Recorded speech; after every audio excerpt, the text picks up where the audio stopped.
నిర్మల్ జిల్లా బైంసా డివిజన్ వ్యాప్తంగా యాసంగి సీజన్లో వేసిన శనగ పంటను రాష్ట్ర ప్రభుత్వం ఆధ్వర్యంలో కొనుగోలు చేయాలని రైతులు డిమాండ్ చేస్తున్నారు.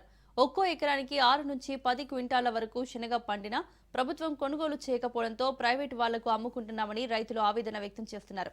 అకాల వర్షంతో కూడా పంటలు నష్టపోయామని, వేరే గత్యంతరం లేక ప్రైవేట్ వ్యక్తులకు 4,900 రూపాయల నుంచి 5,000 వరకు అమ్ముకుంటున్నామని వాపోతున్నారు.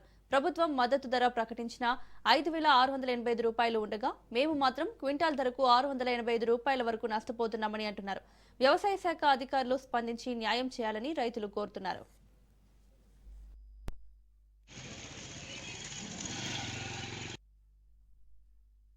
ఈ సోయలు కానీ శనగలు కానీ మాది తొగలు కానీ కొనుక్కుంటే బాగుంటుంది. కొనుక్కున్న ఖర్చులు మాకు ప్రైవేట్లో వచ్చి మేము నష్టమైపోతున్నాము. ఈ కొనుక్కుంటే పోపు ఈ వర్షాల జయంగా మేము నష్టమైపోతున్నాము. వర్షాలు వచ్చి మొత్తం నష్టకరం అయిపోయింది. కొనుక్కుంటే పోపు గవర్నమెంట్ చేసి చాలా అయితే మళ్ళీ ఏమన్నా కొనుక్కుంటే మాకు ఏమన్నా మిగిలటం ఉంటుంది. దాని జయంగా మాకు మిగిలకొచ్చింది. ఇక్కడ కొనుక్కున్నాం లేదు, గవర్నమెంట్ బందే ఉన్నది. గవర్నమెంట్ది మేము కొంటాం అంటున్న వాళ్ళు కొనకొచ్చినాం, చేయకొచ్చింది అట్లా ఉండిపోతున్నాయి. మాకు ప్రైవేట్లో కమ్ముకునేట్టు కాలం వచ్చింది. ఇప్పుడు ఈ గవర్నమెంట్ గిట్టుబాటు ధర ఇస్తే బాగుంటుంది సార్. ఇది శనగలకు కూడా ధర లేదు సార్, తొగరికి కూడా ధర లేదు.